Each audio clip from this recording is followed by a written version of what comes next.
പുകമറ സൃഷ്ടിക്കപ്പെടുന്ന രീതിയിലുള്ള ഉള്ളിൽ ഒരു സ്വഭാവവും പുറത്ത് മറ്റൊരു സ്വഭാവവുമായിട്ട് നമ്മുടെ ടീമിലുള്ള ആളുകളുമായി ഇടപഴകാൻ നമുക്ക് സാധിക്കില്ല. എല്ലാവരോടും ഒരേ മനസ്സോടുകൂടെ, സൗമ്യ സ്വഭാവത്തോടുകൂടെ, ചിരിക്കുന്ന മുഖത്തോടുകൂടെ നന്നായി ഇടപെടാൻ കഴിയുന്ന, നല്ല ബന്ധം കാത്തു സൂക്ഷിക്കാൻ കഴിയുന്ന ഒരു വ്യക്തിയായിട്ട് നമുക്ക് മാറാൻ കഴിയണം. ലീഡർഷിപ്പിൽ നിൽക്കുന്ന വ്യക്തികൾക്ക് കൃത്യമായ ക്ഷമയുണ്ടാവണം. കാരണം 100 സ്വഭാവത്തിലുള്ള 100 വീടുകളിൽ നിന്ന് വരുന്ന വ്യക്തികളെ നയിച്ചു കൊണ്ടുപോകേണ്ട ഉത്തരവാദിത്വം നമുക്കായതുകൊണ്ട് തന്നെ ഇവരെ എല്ലാം ഒരു മാലയിലെ മുത്തുമണികളെ പോലെ കോർത്ത് നിർത്തണമെങ്കിൽ, അവരെ നയിക്കണമെങ്കിൽ, അവരെ മാനേജ് ചെയ്യണമെങ്കിൽ കൃത്യമായ ദിശാബോധമുള്ള, ക്ലാരിറ്റിയുള്ള ഒരു ലീഡറായിട്ട് ഉയരാൻ വേണ്ടി നമുക്ക് സാധിക്കണം. ലീഡർഷിപ്പ് ഉണ്ടാവുകയും ആ ലീഡർഷിപ്പിൽ ക്ലാരിറ്റി ഉണ്ടാവുകയും വേണം, വ്യക്തത ഉണ്ടാവുകയും വേണം. ലീഡർഷിപ്പ് ഉണ്ടായത് കൊണ്ട് മാത്രം കാര്യമില്ല, ആ ലീഡർഷിപ്പിലൂടെ ക്ലാരിറ്റി ഉണ്ടാവണം. കാരണം നല്ല ഒരു ലീഡർഷിപ്പിൽ നിന്നാണ് നല്ല ഒരു ഡയറക്ഷൻസ് ഉണ്ടാവുന്നത്. ഡയറക്ഷൻ എന്ന് പറഞ്ഞാൽ ദിശാബോധം. അപ്പൊ നല്ല ലീഡർഷിപ്പുള്ള ആളുകൾക്ക് നല്ല ഡയറക്ഷൻസിലേക്ക്, നല്ല ദിശാബോധത്തിലേക്ക് ഉയരാൻ വേണ്ടി സാധിക്കുകയും എന്തിനും ഏതിനും എടുത്തു ചാടുന്ന സ്വഭാവം ലീഡർഷിപ്പിൽ ക്ലാരിറ്റിയുള്ള വ്യക്തിക്ക് ഉണ്ടാവാൻ പാടില്ല. കാര്യങ്ങളെ പഠിച്ച് മനസ്സിലാക്കി അത് തന്മയത്തോടുകൂടെ, സൗമ്യതയോടുകൂടെ പരിഹരിക്കാൻ സാധിക്കുന്നവനായിട്ട് ലീഡർഷിപ്പിലുള്ള അല്ലെങ്കിൽ ലീഡർ മാറാൻ സാധിക്കണം. പേര് സൈദലവി എന്നാണ്. വയനാട് ജില്ലയിലെ മാനന്തവാടിക്കടുത്ത് പാലമുക്കാണ് സ്വദേശം. 5C. വളരെ ആഗ്രഹത്തോടുകൂടെ, ആവേശത്തോടുകൂടെ, അത്യധികം ഉത്സാഹത്തോടുകൂടെ ജീവിതത്തിൽ രക്ഷപ്പെടണം, മറ്റുള്ളവർക്ക് ഒരു വെളിച്ചമാകണം എന്നാഗ്രഹിച്ചിട്ട് കടന്നു വന്നിട്ടുള്ള നമ്മളെല്ലാവരും ഈ ഒരു ഓപ്പർച്യൂണിറ്റിയിൽ വളരെ പ്രതീക്ഷയുള്ളവരാണ്, വളരെ ആകാംക്ഷയോടുകൂടെ ഉറ്റുനോക്കിക്കൊണ്ടിരിക്കുന്നവരാണ്. ജീവിതത്തിന്റെ രണ്ടറ്റം കൂട്ടിമുട്ടിക്കാൻ വേണ്ടി ഈ ഒരു ഓപ്പർച്യൂണിറ്റി തുണയാകുമെന്ന് പ്രതീക്ഷിച്ചുകൊണ്ട്, പ്രത്യാശിച്ചുകൊണ്ട് നമ്മുടെ ദൈനംദിന ജീവിതത്തിലെ ഈ ഒരു പ്രഭാത വേളയിൽ ദിവസവും ഈ ഒരു പ്ലാറ്റ്ഫോമിൽ നടക്കുന്ന അറിവുകൾ കരഗതമാക്കാൻ വേണ്ടി എത്തിച്ചേർന്ന നമ്മളെല്ലാവരും ദൈവത്തിന് കടപ്പെട്ടിരിക്കുന്നു. അതോടൊപ്പം തന്നെ നമുക്ക് വിജയിക്കണം. നമ്മുടെ കൂടെ വന്നവരെ വിജയിപ്പിക്കണം. ഒരുപാട് സ്വപ്നങ്ങളുണ്ട്, ഒരുപാട് ആഗ്രഹങ്ങളുണ്ട്, ഒരുപാട് ലക്ഷ്യങ്ങളുണ്ട്. അതൊക്കെ ഒന്ന് പൂർത്തീകരിക്കണം. അതിന് നല്ല ഒരു ടീമിനെ കെട്ടിപ്പടുക്കണം. വിജയിക്കാൻ ആവശ്യമായിട്ടുള്ള ഏറ്റവും പ്രധാനപ്പെട്ട ഘടകം എന്ന് പറയുന്നത് നല്ല ഒരു ടീമിനെ കെട്ടിപ്പടുക്കുക എന്നതാണ്.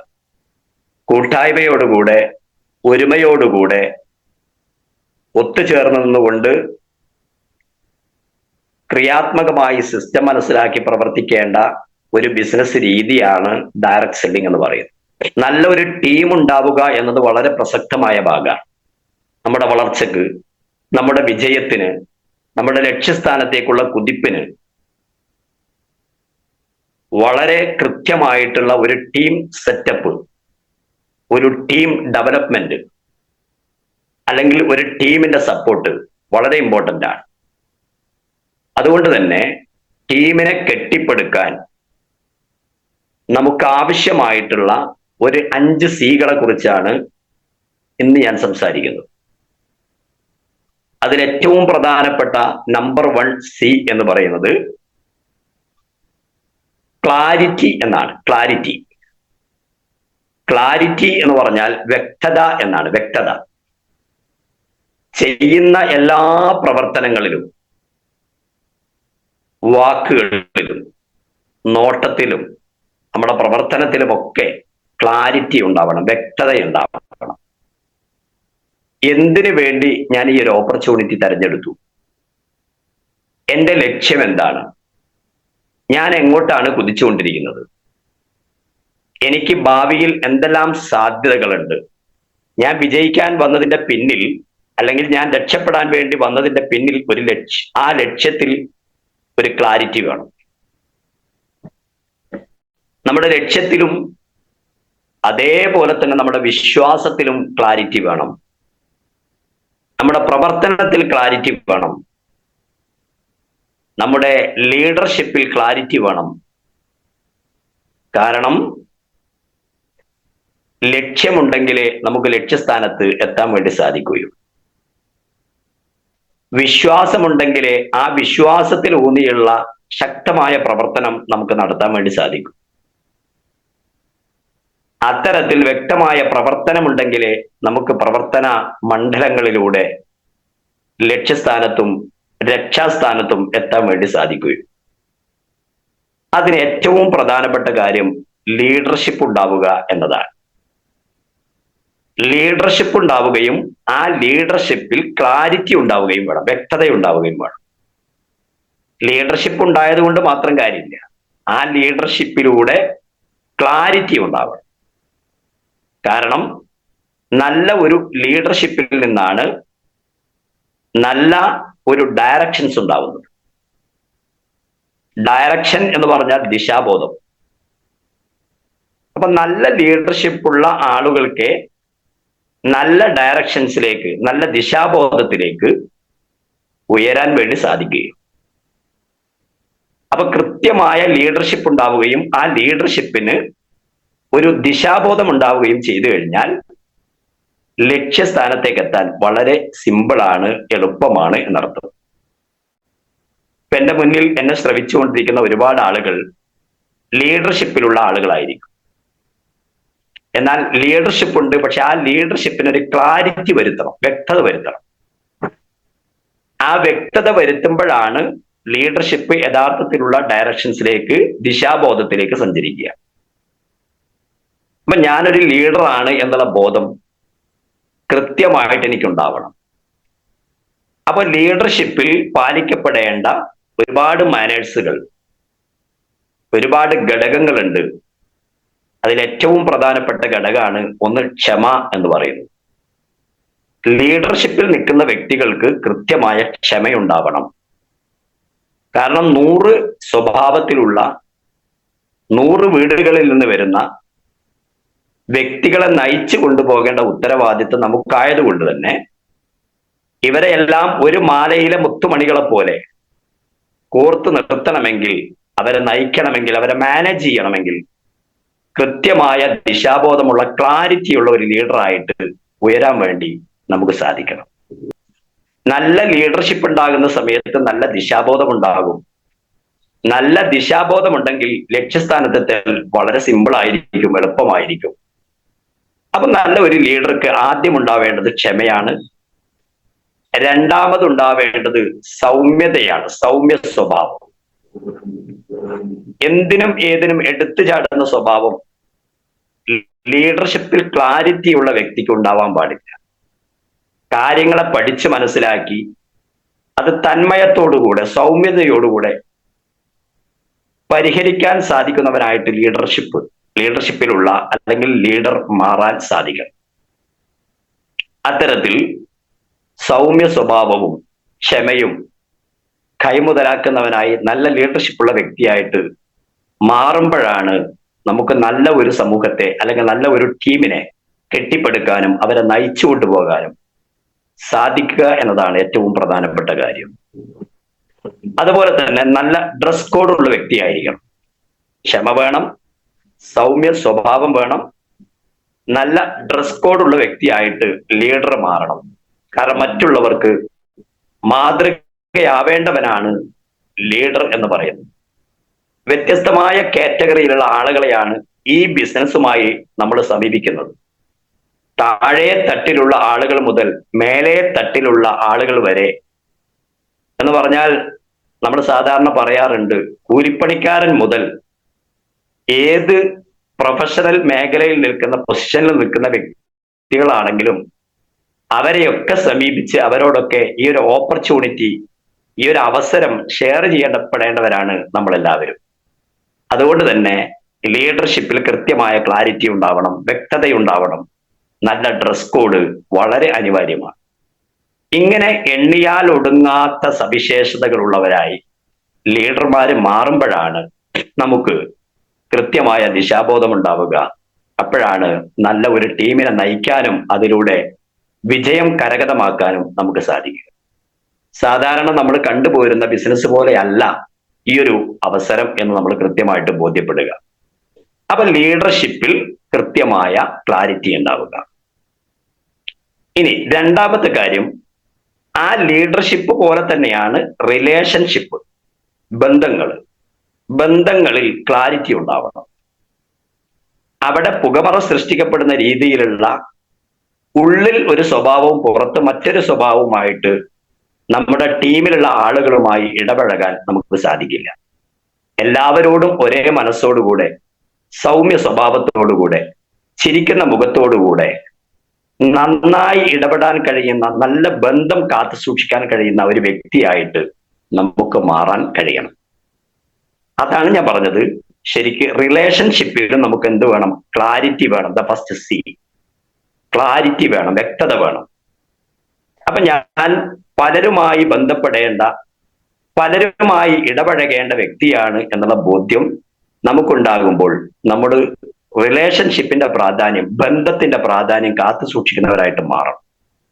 ഒരുപാട് ആളുകളുമായിട്ട് മിങ്കിൾ ചെയ്യുന്ന, ഇടപഴകുന്ന ആളുകളായിട്ട് മാറുന്നത് കൊണ്ട് തന്നെ റിലേഷൻഷിപ്പിന് വലിയ പ്രാധാന്യമുണ്ട്. അതിനിടയിൽ വിള്ളൽ വീഴാൻ പാടില്ല, ബന്ധങ്ങൾക്കിടയിൽ വിള്ളൽ വീഴാൻ പാടില്ല.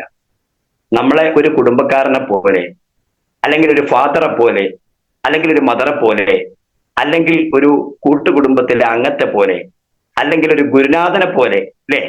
ഇങ്ങനെ ഒക്കെ കാണുന്നവരാണ് ചുറ്റുഭാഗത്തുമുള്ള ആളുകൾ. ചിലർ ദൈവതുല്യനായി പോലും കാണുന്നുണ്ട്, അല്ലെ?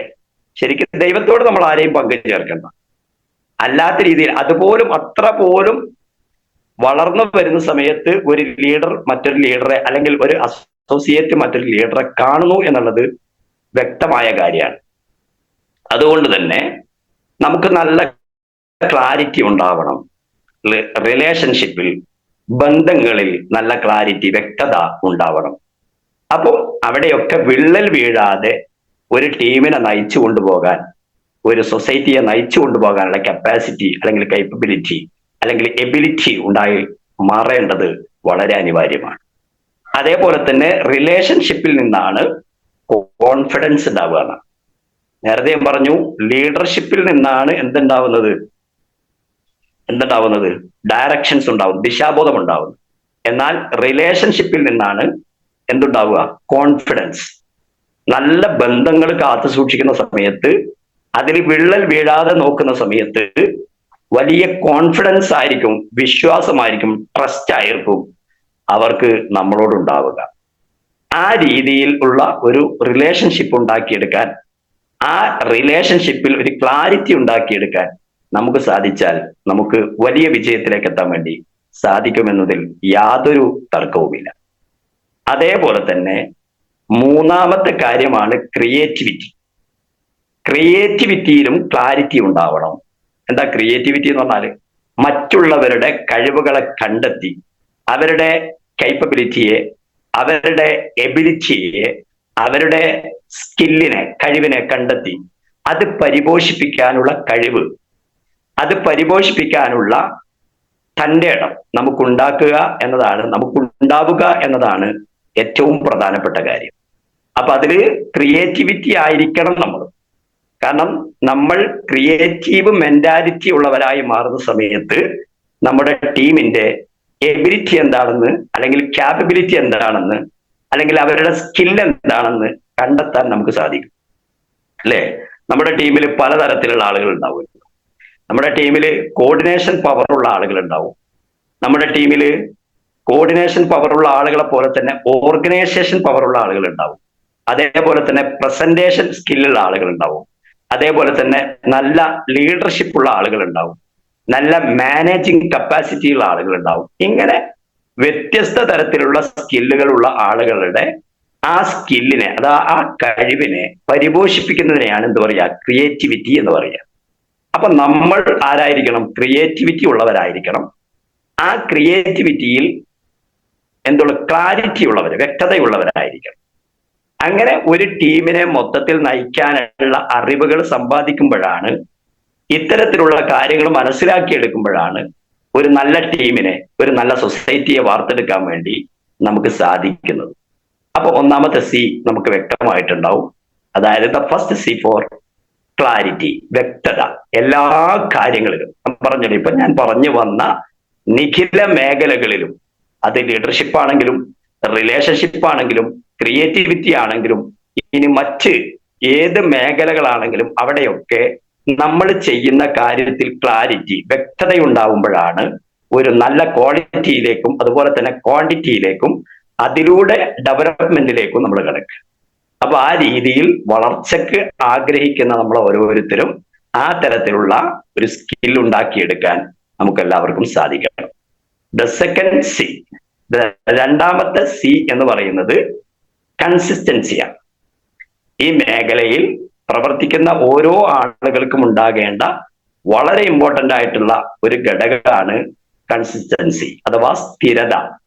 എന്ത് ചെയ്യുകയാണെങ്കിലും, എന്ത് പ്രവർത്തിക്കുകയാണെങ്കിലും അതിനൊരു സ്ഥിരത വേണം, കണ്ടിന്യൂയിറ്റി വേണം, തുടർച്ചയായി ചെയ്യാൻ സാധിക്കണം. നമ്മൾ ഇന്നൊന്ന് ചെയ്തു, നാളെ ഒന്ന് ചെയ്തു, മറ്റന്നാൾ ഒന്ന് ചെയ്തു, അല്ലേ? ഇങ്ങനെ അതിന്റെ പിറ്റേന്നൊന്ന് ചെയ്തു, അതിനൊരു തുടർച്ച എന്ന് പറയും. നേരെ മറിച്ച് ഇന്നൊന്ന് ചെയ്തു, 4 ദിവസം നിർത്തിവെച്ച് 5-ാം ദിവസം ഒന്ന് ചെയ്തു, അങ്ങനെ ചെയ്താൽ അതിന് തുടർച്ച എന്ന് പറയാൻ പറ്റില്ല, സ്ഥിരത എന്ന് പറയാൻ പറ്റില്ല. ഈ ഒരു ബിസിനസിന്റെ പ്രത്യേകത നമുക്ക് സ്ഥിരത ഉണ്ടാവണം എന്നുള്ളത്, കൺസിസ്റ്റൻസി ഉണ്ടാവണം എന്നുള്ളതാണ്. സ്ഥിരത ഉണ്ടാവണം. അപ്പൊ സ്ഥിരമായി ചെയ്യുന്ന പ്രവർത്തനം അത് 2 മണിക്കൂറാണെങ്കിലും, ഇനി 5 മണിക്കൂറാണെങ്കിലും, ഇനി 12 മണിക്കൂറാണെങ്കിലും, അല്ലെങ്കിൽ ഇനി 24 മണിക്കൂറും പ്രവർത്തിക്കുകയാണെങ്കിലും ഒക്കെ നമ്മൾ ഏത് തരത്തിലുള്ള പ്രവർത്തകരാണ്, ഏത് തരത്തിലാണ് നമ്മുടെ ഇൻവോൾവ്മെന്റ് ഈ ഒരു ബിസിനസ്സിലുള്ളത് എങ്കിൽ അതിനൊരു സ്ഥിരത ഉണ്ടാവണം. അപ്പൊ ഇന്ന് ചെയ്ത് 4 ദിവസം കഴിഞ്ഞിട്ട് ചെയ്യാം എന്ന് ആലോചിക്കുന്നത് ശരിയാണ്. ഇന്ന് ചെയ്താൽ അതേ പ്രവർത്തനം അതേ സമയം നാളെയും ചെയ്യാൻ കഴിയണം, അതേപോലെ മറ്റന്നാളും ചെയ്യാൻ കഴിയണം. വളരെ അത്യപൂർവമായിട്ടുള്ള പ്രശ്നങ്ങൾ ഒഴിച്ചു നിർത്തിയാൽ, അല്ലെങ്കിൽ സാഹചര്യങ്ങൾ ഒഴിച്ചു നിർത്തിയാൽ മറ്റെല്ലാ ദിവസങ്ങളും നമുക്ക് പ്രവർത്തന സജ്ജരായിട്ട് നിലനിൽക്കാൻ സാധിക്കണം. എന്നാൽ വളരെ അപൂർവമായിട്ട് മരണമോ അല്ലെങ്കിൽ അത്യധികമായിട്ടുള്ള രോഗമോ ഒക്കെ ഉണ്ടെങ്കിൽ നമ്മൾ മാറി നിൽക്കുന്നതിനെ കുറിച്ചല്ല ഞാൻ പറയുന്നത്.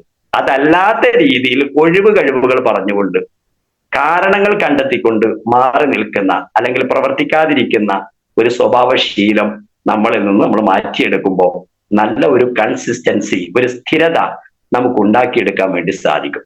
അപ്പൊ നിരന്തരമായ പ്രവർത്തനങ്ങളിലൂടെ മാത്രമാണ് നമുക്ക് ജീവിതത്തിൽ വലിയ വിജയം ഉണ്ടാക്കാൻ വേണ്ടി സാധിക്കുക. നിരന്തരമായ പ്രവർത്തനം, കണ്ടിന്യൂറ്റി. ആ രീതിയിൽ പ്രവർത്തിക്കുമ്പോൾ വലിയ വിജയത്തിലേക്ക് എത്താൻ നമ്മൾ പോലും അറിയാത്ത രീതിയിൽ വിജയിക്കാൻ വേണ്ടി നമുക്ക് സാധിക്കും. സാധാരണ ഒരു കഥ പറയാറുണ്ട്. ഒരു വീട്ടിൽ ആ വീട്ടുകാരന്റെ പറമ്പിൽ നിധി ഉണ്ടെന്ന് അയാളോട് ഒരു ജ്യോത്സ്യൻ പറഞ്ഞു കൊടുക്കും. ആ സമയത്ത് ആ നിധി കണ്ടെത്താനുള്ള ആശ്രാന്ത പരിശ്രമത്തിലായി ആ വീടിന്റെ ഉടമ അല്ലെങ്കിൽ ആ സ്ഥലത്തിന്റെ ഉടമ. അദ്ദേഹത്തിന്റെ വീട് നിൽക്കുന്ന പറമ്പിൽ തന്നെയാണ് നിധിയുണ്ട് എന്ന് പറഞ്ഞത്. ആ സമയത്ത് ആ നിധി കണ്ടെത്താൻ വേണ്ടിയുള്ള ശ്രമത്തിലായി അയാൾ നിധി ഉണ്ട് എന്ന് പറഞ്ഞ സ്ഥലം ദിവസവും കുഴിക്കാൻ തുടങ്ങി, അല്ലെ? സ്ഥിരത. എല്ലാ ദിവസവും കുഴിക്കാൻ തുടങ്ങി. 1-ാം ദിവസവും 2-ാം ദിവസവും 3-ാം ദിവസവും 4-ാം ദിവസവും ഒക്കെ അദ്ദേഹം കുഴിച്ചു. ഏതാണ്ട് ഒരു 7 ദിവസം വരെ അദ്ദേഹം കുഴിച്ചു നോക്കിയപ്പോൾ അദ്ദേഹത്തിന് നിധി കണ്ടെത്താൻ കഴിഞ്ഞില്ല. അദ്ദേഹത്തിന്റെ ആ ഒരു സ്ഥിരത എന്ന് പറയുന്ന സംഭവം അദ്ദേഹം അവിടെ നിർത്തിവെച്ചു. പിന്നെ ആവാം, ഇനി എനിക്ക് നിധിയൊന്നും കിട്ടാൻ പോകുന്നില്ല എന്നൊക്കെ തീരുമാനിച്ച് അയാൾ പ്രതീക്ഷയൊക്കെ അസ്തമിപ്പിച്ച് അദ്ദേഹം തന്റെ വഴിക്ക് നിരാശനായി മടങ്ങി അദ്ദേഹം എന്ത് ചെയ്യാണ്? ആ സ്ഥലവും പറമ്പും മറ്റൊരു വ്യക്തിക്ക് കൊടുക്കുകയാണ്. നിരാശാകാമുകനായി അല്ലെങ്കിൽ നിരാശ ഭാവമുള്ളവനായി അദ്ദേഹം എന്ത് ചെയ്യാണ്? ആ വീടും സ്ഥലവും മറ്റൊരു വ്യക്തിക്ക് കൊടുക്കുന്നു, വിൽക്കുന്നു. അദ്ദേഹം വിറ്റു, കാര്യങ്ങളൊക്കെ പറഞ്ഞു. ആ സമയത്ത് രണ്ടാമത് വീടും സ്ഥലവും എടുക്കുന്ന വ്യക്തിക്ക് ആരോ പറഞ്ഞു കൊടുത്തു അവിടെ നിധിയുണ്ട് എന്ന് പറഞ്ഞിട്ടുണ്ട്. എന്നാൽ ഈ 7 ദിവസവും സ്ഥിരമായി കുഴിച്ചിട്ടും നിധി കിട്ടാത്ത വ്യക്തി നിരാശനായി ആ വീടും പറമ്പും വിൽപ്പന നടത്തി മറ്റൊരിടത്തേക്ക് താമസം മാറിയപ്പോ പുതുതായി വന്ന താമസക്കാരൻ 8ാമത്തെ ദിവസം അത് കുഴിക്കുന്ന ഒരു രംഗമുണ്ട്. ആ കുഴി കുഴിക്കുന്ന സമയത്ത് 8ാമത്തെ ദിവസം ആ നിധി കണ്ടെത്താൻ സാധിച്ചു എന്നാണ്. പക്ഷേ അദ്ദേഹം ചെയ്ത ആ ഒരു സ്ഥിരമായ ഏർപ്പാട് അല്ലെങ്കിൽ ആ സ്ഥിരമായ പ്രവർത്തനം, 7 ദിവസം കുഴിക്കുക എന്ന സ്ഥിരമായ പ്രവർത്തനം 8ാം ദിവസം കൂടെ അദ്ദേഹം തുടർന്നിരുന്നെങ്കിൽ അദ്ദേഹത്തിന് ആ നിധി ലഭിക്കുമായിരുന്നു, നിരാശനാവേണ്ട കാര്യം ഉണ്ടാവില്ലായിരുന്നു. ഇവിടെ നമ്മളെ ബോധ്യപ്പെടുന്നത്, എന്നാൽ 8ാം ദിവസം പുതുതായി വന്ന വ്യക്തി, ആ വീടും പറമ്പും എടുത്ത വ്യക്തിക്ക് 8ാമത്തെ ദിവസം ഒരു ദിവസം കുഴിച്ചപ്പോ തന്നെ അദ്ദേഹത്തിന് എന്ത് കണ്ടെത്താൻ സാധിച്ചു? നിധി കണ്ടെത്താൻ സാധിച്ചു. ഇവിടെയാണ് ഞാൻ പറഞ്ഞത്, നമ്മളൊരു വിജയത്തിലേക്ക് പോകുമ്പോൾ അല്ലെങ്കിൽ ഒരു രക്ഷാ കവചത്തിലേക്ക് നമ്മൾ കടക്കുന്ന സമയത്ത് സ്വാഭാവികമായിട്ടും നമ്മൾ കുറച്ച് ദിവസം പ്രവർത്തിക്കും, പിന്നെ നമ്മൾ നിരാശരായി നിർത്തിപ്പോകും. അങ്ങനെ നിർത്തിപ്പോകുന്ന സമയത്തായിരിക്കും സ്വാഭാവികമായിട്ടും ആ ഒരു നിധി കണ്ടെത്താൻ അല്ലെങ്കിൽ നമ്മുടെ രക്ഷ, നമ്മുടെ വിജയം, നമ്മൾ അതിലേക്ക് അടുക്കാൻ ചിലപ്പം അടുത്ത ദിവസമായിരിക്കും ദൈവം കണക്കാക്കിയിട്ടുള്ളത്. പക്ഷെ നമ്മൾ തലേ ദിവസം നിർത്തിവെച്ചു. ഇങ്ങനെ സ്ഥിരതയില്ലാതെ വരുമ്പോ, കണ്ടിന്യൂറ്റി ഇല്ലാതെ വരുമ്പോ സ്വാഭാവികമായിട്ടും നമ്മൾ പരാജയം മണത്തറിയും. അപ്പൊ സ്വാഭാവികമായിട്ടും ചെയ്യുന്ന പ്രവർത്തനം എല്ലാ ദിവസവും സ്ഥിരമായി ചെയ്യാനുള്ള ഒരു മനോഭാവം നമ്മൾ ഉണ്ടാക്കിയെടുക്കുക എന്നതാണ് വളരെ പ്രധാനപ്പെട്ട ഒരു ഘടകം എന്ന് പറയുന്നത്. അപ്പൊ രണ്ടാമത്തെ സി നമുക്ക് ബോധ്യപ്പെട്ടിട്ടുണ്ടാവും, കൺസിസ്റ്റൻസി അഥവാ സ്ഥിരത. ഒന്നാമത്തെ സി എന്ന് പറയുന്നത് ക്ലാരിറ്റി, വ്യക്തത. രണ്ടാമത്തെ സി എന്ന് പറയുന്നത് കൺസിസ്റ്റൻസി, സ്ഥിരത, തുടർച്ചയായുള്ള പ്രവർത്തനം, അതാണ് ഉദ്ദേശിക്കുന്നത്. അപ്പൊ അത് നമ്മളിൽ ഉണ്ടാവുക, നമ്മൾ ഇടയ്ക്കിടയ്ക്ക് നിർത്തിപ്പോകുന്ന സ്വഭാവങ്ങൾ മാറ്റിവെക്കുക. ഓക്കെ, അങ്ങനെയാണെങ്കിൽ മൂന്നാമത്തെ സിയെ ഞാൻ പരിചയപ്പെടുത്തുകയാണ്. മൂന്നാമത്തെ സി എന്ന് പറയുന്നത് കോമ്പിറ്റൻസിയാണ്. കോമ്പിറ്റൻസി എന്ന് പറഞ്ഞു കഴിഞ്ഞാൽ എന്താ പറയാ, മത്സരബുദ്ധി എന്നാണ്. മത്സരബുദ്ധി. നമ്മൾ ചെയ്യുന്ന കാര്യങ്ങളിൽ നമുക്ക് എന്ത് വേണം? മത്സരബുദ്ധി വേണം. ഇപ്പോ നിങ്ങളുടെ ഉമർ ഉസ്താദിന്റെ ടീമിൽ ഒരുപാട് ആളുകൾ, ഒരുപാട് വ്യക്തികൾ അല്ലെ ഈ ഒരു മേഖലയിൽ പ്രവർത്തിക്കുന്നവരായിട്ടുണ്ട്. നമുക്ക് നമ്മളോട് തന്നെ ഒരു മത്സരബുദ്ധി വേണം. നമുക്ക് നമ്മളോട് തന്നെ ഒരു മത്സരബുദ്ധി. ഞാൻ ഇതിൽ വിജയിച്ചേ അടങ്ങൂ, ഞാൻ ഇതിൽ നേടിയേ അടങ്ങൂ, അതിനു വേണ്ടി ഏതറ്റവും ശ്രമിക്കാൻ ഞാൻ തയ്യാറാണ്, അല്ലെങ്കിൽ പരിശ്രമിക്കാൻ ഞാൻ തയ്യാറാണ് എന്നുള്ള ബോധ്യത്തോടു കൂടെ നമ്മൾ പ്രവർത്തിക്കുകയാണെങ്കിൽ, ഒരു മത്സര ബുദ്ധിയോടുകൂടെ പ്രവർത്തിക്കുകയാണെങ്കിൽ നമുക്ക് എന്ത് ചെയ്യാൻ പറ്റും? എല്ലാ മേഖലയിലും നമുക്ക് വിജയിക്കാൻ പറ്റും. ആ മത്സര ബുദ്ധി സ്വന്തത്തോട് ആദ്യം കാണിക്കണം. ഞാൻ എന്നോട് കാണിക്കണം, എനിക്കിതിൽ മത്സരിക്കണം, എനിക്ക് വിജയിക്കണം, എനിക്ക് നേടണം, എന്റെ കൂടെ വന്നവരെ രക്ഷപ്പെടുത്തണം, എല്ലാവരെയും വിജയിപ്പിക്കണം എന്നുള്ള ഒരു മത്സര ബുദ്ധിയോടുകൂടെയുള്ള പ്രവർത്തനം നടത്തുന്ന സമയത്ത് ആ പ്രവർത്തനത്തിന് കൂടുതൽ ഊർജമുണ്ടാവും, ഉന്മേഷമുണ്ടാവും, ആവേശമുണ്ടാവും. ആ രീതിയിൽ പ്രവർത്തിക്കാൻ നമുക്ക് സാധിച്ചു കഴിഞ്ഞാൽ വലിയ നേട്ടങ്ങളിലേക്ക് എത്താൻ നമുക്ക് നമ്മുടെ ടീമിനും സാധിക്കുമെന്നതിൽ യാതൊരു തർക്കമില്ല. അപ്പൊ ആ സമയത്ത് GTS പങ്കെടുക്കുമ്പോൾ നമ്മൾ കൃത്യമായി എന്ത് വേണം? മത്സര ബുദ്ധിയോടുകൂടെ പങ്കെടുക്കണം. ആ GTS ആളുകളെ പങ്കെടുപ്പിക്കുമ്പോൾ മത്സര ബുദ്ധിയോടുകൂടെ ആളുകളെ പങ്കെടുപ്പിക്കണം, അല്ലെ? അതേപോലെ തന്നെ പ്രോഗ്രാമുകൾ വരുമ്പോൾ, 1 ഡേ പ്രോഗ്രാം വരുന്ന സമയത്ത്, 2 ഡേ RTP വരുന്ന സമയത്ത്, അല്ലെ, റെസിഡൻഷ്യൽ ട്രെയിനിങ് പ്രോഗ്രാം വരുന്ന സമയത്ത്, അതുപോലെ മെഗാ പ്രോഗ്രാമുകൾ വരുന്ന സമയത്ത്, ഇവിടെയൊക്കെ നമ്മൾ മത്സര ബുദ്ധി കാണിക്കാം.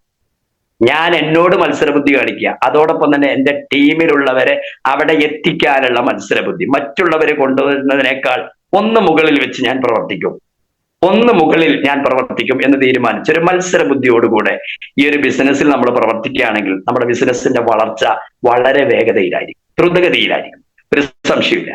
ആ കാര്യത്തിൽ അതോ അങ്ങനെ പ്രവർത്തിക്കാനുള്ള ഒരു മനസ്ഥിതി നമ്മൾ കൃത്യമായിട്ട് ഉണ്ടാക്കിയെടുക്കണം എന്നാണ് എനിക്ക് നിങ്ങളോട് ഈ ഒരു അവസരത്തിൽ സൂചിപ്പിക്കാനുള്ളത്. അങ്ങനെയാണെങ്കിൽ നാലാമത്തെ സി ഞാൻ പരിചയപ്പെടുത്തുകയാണ്. The fourth C, cause. Cause means കാരണം. കാരണം അല്ലെ, ഒരാൾക്ക് എന്തെങ്കിലും നേടിയെടുക്കണം എന്നുണ്ടെങ്കിൽ അതിന് വ്യക്തമായ ഒരു കാരണം, അല്ലെ, തക്കതായ ഒരു കാരണം വേണം എന്ന് നമ്മൾ പറയാറുണ്ട്, അല്ലെ?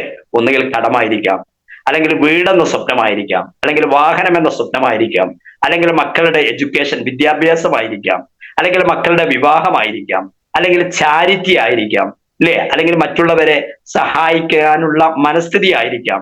ഇങ്ങനെ ഏത് മേഖലയും, അല്ലെ, ആതുര ശുശ്രൂഷ രംഗത്ത് ശക്തമായി പ്രവർത്തിക്കാനായിരിക്കാം.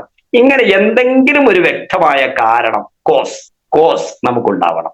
അതാണ് കാരണം. കോസ് എന്ന് പറഞ്ഞാൽ കാരണം. അപ്പൊ കൃത്യമായ വ്യക്തമായ ഒരു കാരണം ഉണ്ടെങ്കിൽ ഇറങ്ങി പുറപ്പെടാനും പ്രവർത്തിക്കാനുമുള്ള ഒരു ഊർജം നമുക്കുണ്ടാകും. പക്ഷെ ഇവിടെ അങ്ങനെ ഒരു കാരണം ഉണ്ടാക്കുന്നതിന് പകരം നമ്മൾ ഉണ്ടാക്കുന്ന കാരണങ്ങൾ എന്താ? എങ്ങനെ മീറ്റിങ്ങിന് പോകാതിരിക്കാം, എങ്ങനെ GTSകളിൽ പങ്കെടുക്കാതിരിക്കാം, എങ്ങനെ പ്രോഗ്രാമുകളിൽ പങ്കെടുക്കാതിരിക്കാം, എങ്ങനെ മറ്റുള്ളവരുടെ മുമ്പിൽ നിന്ന് കാരണങ്ങൾ പറഞ്ഞ് ഒഴിഞ്ഞു മാറാം. ഇങ്ങനെയുള്ള ഒരു സ്വഭാവത്തിൽ നിന്ന് മാറി ഇത് ചെയ്യാനുള്ള കാരണം കണ്ടെത്തുക. ഇതിൽ ശക്തമായി പ്രവർത്തിക്കാനുള്ള കാരണം കണ്ടെത്തുമ്പോഴാണ് നമുക്ക് ജീവിതത്തിൽ വലിയ വിജയം ഉണ്ടാക്കാൻ വേണ്ടി സാധിക്കുന്നത്. കാരണങ്ങൾ പറഞ്ഞിരിക്കുന്നവർ ഒരിക്കലും വിജയിക്കില്ല. സാധാരണ പറയാറുണ്ട്, അല്ലെ, ഒഴിവ് കഴിവുകൾ പറഞ്ഞവരാരും എന്ത് ചെയ്തിട്ടില്ല? വിജയിച്ചിട്ടില്ല. ശ്രദ്ധിക്കണേ, ഒഴിവ് കഴിവുകൾ പറഞ്ഞവരാരും വിജയിച്ചിട്ടില്ല. എന്നാൽ വിജയിച്ചവരാരും ഒഴിവ് കഴിവുകൾ പറഞ്ഞിട്ടുമില്ല. ശ്രദ്ധിക്കുക, ഒഴിവ് കഴിവുകൾ പറഞ്ഞവരാരും എന്ത് ചെയ്തിട്ടില്ല? വിജയിച്ചിട്ടില്ല. എന്നാൽ വിജയിച്ചവരാരും എന്ത് പറയാൻ നിന്നിട്ടില്ല? ഒഴിവ് കഴിവുകൾ അഥവാ കാരണങ്ങൾ പറയാൻ ശ്രമിച്ചിട്ടില്ല, അല്ലെങ്കിൽ ശ്രമിക്കാറില്ല. അപ്പൊ കൃത്യമായ ബോധ്യം ഉണ്ടാവണം. കൃത്യമായ ഒരു കാരണം, വ്യക്തമായ ഒരു കാരണം നമ്മുടെ ഈ ഒരു പ്രവർത്തനത്തിൽ, ഈ ഒരു ബിസിനസ്സിൽ നമുക്കുണ്ടാകുമ്പോഴാണ് കൃത്യമായിട്ടുള്ള ഒരു ലക്ഷ്യസ്ഥാനത്തേക്ക് എത്താൻ നമുക്ക് സാധിക്കുക. അപ്പൊ നാലാമത്തെ C നിങ്ങൾക്ക് ബോധ്യപ്പെട്ടിട്ടുണ്ടാവും. കോസ്, കാരണം. നമ്മൾ ഈ ബിസിനസ് ചെയ്യാനുള്ള കാരണം ഉണ്ടാക്കുക, ചെയ്യാതിരിക്കാനുള്ള കാരണങ്ങൾ കണ്ടെത്താതിരിക്കുക. അത് വളരെ പ്രധാനപ്പെട്ട ഘടകമാണ്, വളരെ പ്രധാനപ്പെട്ട കാര്യം. അങ്ങനെയാണെങ്കിൽ നമുക്ക് അഞ്ചാമത്തെ C പരിചയപ്പെടാം. The fifth C, courage. Courage means ധൈര്യം, അല്ലേ? നമ്മൾ നല്ല ധൈര്യമുള്ളവരായിരിക്കണം. നല്ല മനോധൈര്യമുള്ള ആളുകളാകുമ്പോഴാണ് നമുക്ക് ഏത് രംഗത്തും പിടിച്ചു കയറാനുള്ള ഒരു കപ്പാസിറ്റി നമുക്കുണ്ടായിത്തീരുക, നമുക്ക് ഒരു എബിലിറ്റി ഉണ്ടായിത്തീരുക, നമുക്കൊരു ക്യാപ്പബിലിറ്റി ഉണ്ടായിത്തീരുക. നല്ല ധൈര്യം സംഭരിക്കുമ്പോഴാണ്, ഇല്ലേ? ആരോടും ഇത് സംസാരിക്കാനുള്ള ഒരു ധൈര്യം നമ്മൾ ആദ്യം സംഭരിക്കണം. നമ്മളിൽ പലർക്കുമുള്ള പ്രശ്നം എന്താ? ഫിയറാണ്, പേടി, ഇല്ലേ? ഏത് രംഗത്ത് പോകാൻ നമുക്ക് പേടിയാണ്, ആരോടും സംസാരിക്കാൻ നമുക്ക് പേടിയാണ്. അതൊക്കെ മാറ്റിവെച്ച് എന്റെ മുന്നിൽ കാണുന്നവരോടൊക്കെ ഞാൻ ഈ അവസരം സംസാരിക്കുമെന്നുള്ള ഒരു ധൈര്യം നമ്മൾ സംഭരിച്ചെടുക്കണം. ആ രീതിയിൽ പ്രവർത്തിക്കണം. ഒരു സ്റ്റേജ് കിട്ടിയാൽ, ഒരു അവസരം കിട്ടിയാൽ ആ അവസരം ഞാൻ മുതലാക്കുമെന്നുള്ള ഒരു ധൈര്യം നമുക്കുണ്ടാവണം. രണ്ട് വാക്ക് സംസാരിക്കാൻ വേണ്ടി ഒരു സ്റ്റേജിലേക്ക് ക്ഷണിക്കപ്പെട്ടാൽ അവിടെ എന്നാലാവുന്നത് കൊണ്ട് ഞാൻ അവിടെ സമർപ്പിക്കുമെന്ന് നമുക്ക് ബോധ്യമുണ്ടാവണം, ഒരു ധൈര്യം ഉണ്ടാവണം. ആ ധൈര്യത്തോടുകൂടെ പ്രവർത്തിക്കുമ്പോഴാണ് എല്ലാ മേഖലയിലും പിടിച്ചു നിൽക്കാനും വിജയിക്കാനും നമുക്ക് സാധിക്കുന്നത്. അതിനൊക്കെ ധാരാളം എക്സാമ്പിളുകൾ പറയുകയാണെങ്കിൽ, ഉദാഹരണങ്ങൾ ഒരുപാട് പറയാനുണ്ട്, അല്ലേ? അതൊക്കെ നമുക്ക് അറിയുന്നതാ. ഈ ഒരു സാഹചര്യത്തിൽ ടൈം അനുവദിക്കാത്തത് കൊണ്ട് അതിലേക്കൊന്നും ഞാൻ കടക്കുന്നില്ല, ഉദാഹരണങ്ങളിലേക്കൊന്നും കടക്കുന്നില്ല. അപ്പൊ കൃത്യമായിട്ട് നമ്മൾ എന്ത് ചെയ്യാം? നേടാനുള്ള കാര്യങ്ങൾ നേടിയെടുക്കാനുള്ള, എല്ലാ മേഖലയിലും പ്രവർത്തിക്കാനുള്ള, ഏത് രംഗത്തും കയറി ചെല്ലാനുള്ള കൃത്യമായ ഒരു ധൈര്യം നമ്മൾ സംഭരിക്കുക. പേടി നമ്മൾ അകറ്റുക, ഇല്ലേ? ഞാനിത് പറഞ്ഞാൽ മറ്റുള്ളവരെന്ത് വിചാരിക്കും എന്ന പേടി, ഇല്ലേ? ഞാനിത് ചെയ്താൽ പരാജയപ്പെട്ടു പോകുമോ എന്ന പേടി, ഞാനിത് ചെയ്താൽ തകർന്നടിയുമോ എന്ന പേടി. ഇങ്ങനെ ഒരുപാട് പേടികൾ, ഫിയറാണ് നമ്മളെ എന്ത് ചെയ്ത് അലട്ടിക്കൊണ്ടിരിക്കുന്നത്, നമ്മളെ ആശങ്കയുള്ളവരാക്കിക്കൊണ്ടിരിക്കുന്നത്. അതൊക്കെ മാറ്റിവെച്ച്, ആ ഫിയറൊക്കെ, പേടിയൊക്കെ മാറ്റിവെച്ച് ജീവിതത്തിൽ രക്ഷപ്പെടാനുള്ള ഒരു വഴിയാണ് എൻ്റെ മുന്നിൽ എത്തിയിരിക്കുന്നത്. അത് കൃത്യമായിട്ട് എൻ്റെ ലീഡേഴ്സിനെ ഡ്യൂപ്ലിക്കേറ്റ് ചെയ്ത് ഞാൻ മുന്നോട്ട് പോവുകയാണെങ്കിൽ എനിക്കൊരു ഭയവുമില്ലാതെ ഭയലേശ്യമന്യേ എനിക്ക് എന്താകാം? പ്രവർത്തിക്കാം, എനിക്ക് രക്ഷപ്പെടാം എന്നുള്ള ബോധ്യം ആദ്യം ഉണ്ടാക്കിയെടുക്കുക. ഇതിൽ ആരും ഭയപ്പെടേണ്ട കാര്യമില്ല. ഇതൊരു വേറിട്ട ബിസിനസ് ആണെന്ന് ഞാൻ പറഞ്ഞു. പക്ഷേ ഈ ബിസിനസ്സിൽ ഏറ്റവും സിമ്പിളായ കാര്യം എന്താ? നമ്മൾ ലീഡേഴ്സിനെ അനുകരിച്ചാൽ മതി, അവരെ ഡ്യൂപ്ലിക്കേറ്റ് ചെയ്താൽ മതി. അവരെന്താണോ കാണിച്ചു തരുന്നത് ആ വഴിയിലൂടെ സഞ്ചരിച്ചാൽ മതി. അതിനൊരു കൃത്യതയും വ്യക്തതയും ഉണ്ടായാൽ മതി. ആ രീതിയിലുള്ള കോൺഫിഡൻസ് ഉണ്ടായാൽ മതി. ആ രീതിയിലുള്ള ഒരു ട്രസ്റ്റ്, ഒരു ബിലീവ്, വിശ്വാസം ഉണ്ടായാൽ മതി.